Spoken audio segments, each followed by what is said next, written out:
you start again? Yeah. Alright, so my wife corrected me. You don't go to forestservice.gov. You go to you gotta search it, but they're publicly available. It's under the Forest Service is under the USDA. You search it, you go to where you want to go, you find the topographical. Anyways, what I'm getting to is that I was able to cross-reference the lat and longitude of this area that looked like it was doable with the Forest Service map that say where you are allowed to dispersed camp. And dispersed camping, again, is just the legal term for camping outside of a designated campsite. It's legal, and you can do this for how many days? 14. You can do this for 14 days in the forest. That's the Forest Service rules. This is the Umpqua National Forest. If you're on the state land, if you're in a national park, okay, you're probably not. There's not going to be a dispersed camp. You're not going to be dispersed camping at Yosemite or Rushmore. You're going to be doing this. Another place you're going to do this would be BLM land.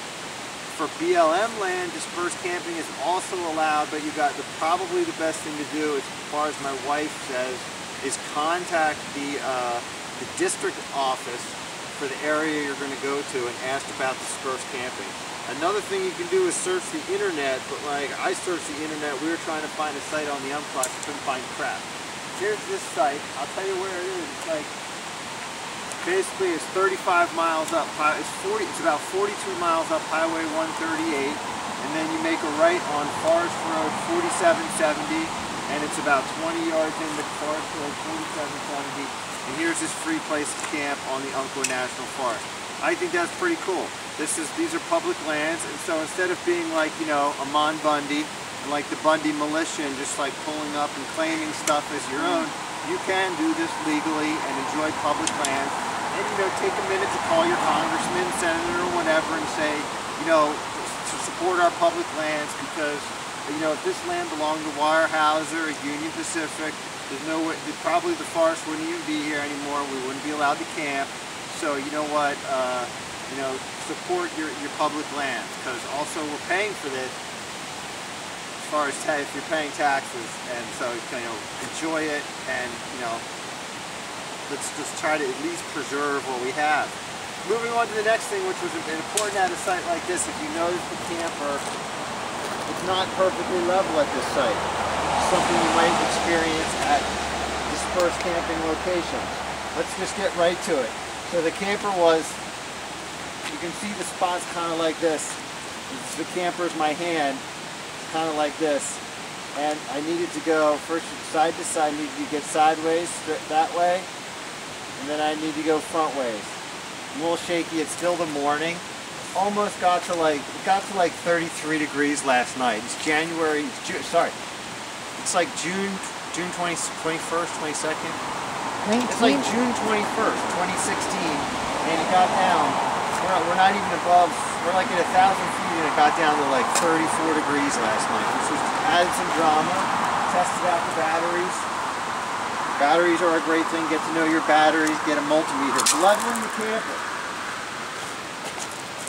Let's go on to the other side. First, you level the camper. Okay, if you pull into a site, you want to level your camper. First, you want to level it side to side. The way you do this is get a level like this. These are great because they're waterproof, they're sturdy, and they're longer. So,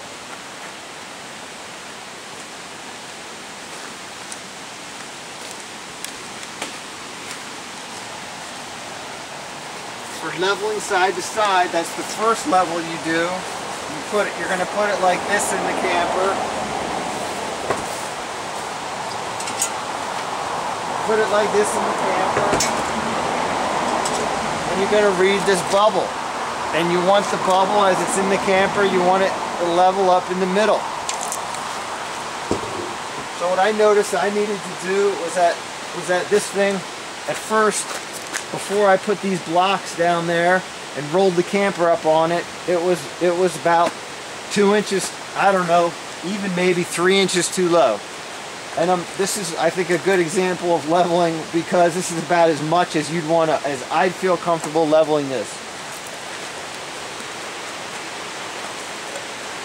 What you are going to need are these, sometimes, some people call them 2x6s. It's actually like 1.5 inches. I don't know, 6 inches, 5 inches, whatever. It's important to get pressure, get like, you go to Home Depot, you can get like a 10-foot long piece for $8. Just make sure it's pressure treated. That way when you do put stuff on top of it, it's going to be pressure treated and it's not going to fall apart. Serves, the first thing you use them for is leveling. When you do go to Home Depot, ask them to put, they'll cut them in sections for you. Get sections about, you know, this size, and then as you can zoom in here, you can see they can even cut them at an angle for you. So then you want to get you want to get at least that many cut at an angle. So if you might only need to use one and roll up a little bit to level. You might need to, like we did here, use both of them. You can see I rolled all the way up, and after I did, it read, I did that. My wife was out here telling me to stop. I stopped, read it. It was level side to side. The next thing you got to do then is level it front to back, and it was let's see, on this one, that's right, you could see it was sitting down here like this, so we needed to bring it like this. Anyway, you put the level in here like this ways, and you read this bubble. You want this bubble to be in the middle. You can judge about how much you're going to need to raise it up. Then you come over here. When you do it, you're still going to be hitched up. And what I did was I put as many pieces of wood under it as possible, because I knew I was going to need to go up about as high as I needed to, as high as you're going to need to. You put the wood under it, and then you raise it, and then you just continue to watch the bubble in there until it becomes level. So at one point, at some point, you'll get it, as you're raising it, you'll get it level, then you'll have it level this way, and you'll have it level this way, so you'll be perfectly level. After you do that, then, and I know people have made this mistake because I've seen people make it on the internet, you've got these things. These are only stabilizing jacks. These are not leveling jacks. You do not want to use these to raise or lower the camper, or you will bend the frame. They are not made to support weight. They're just made to keep this thing level. That's supporting your weight, and the wheels are supporting your weight. And these are really just gonna, these are just really here to support you, and not, the trailer's not, you know, moving around from side to side while you're in it. These are not truly supporting the frame.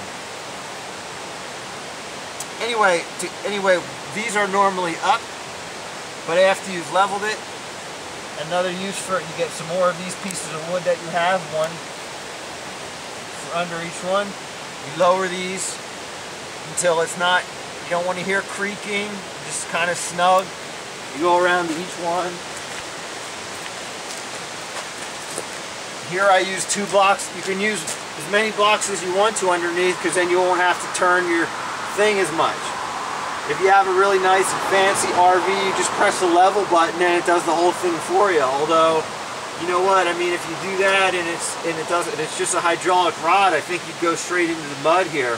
So, okay, let's say now, okay, you got everything level. Now what you want to do is just set some chocks. Here I've got, this is a chock that I got just from another like car. Instead of using a wood block, I like these because they, the more important place to set them was, you can see them, if this thing is going to do anything, it's probably going to move forward. So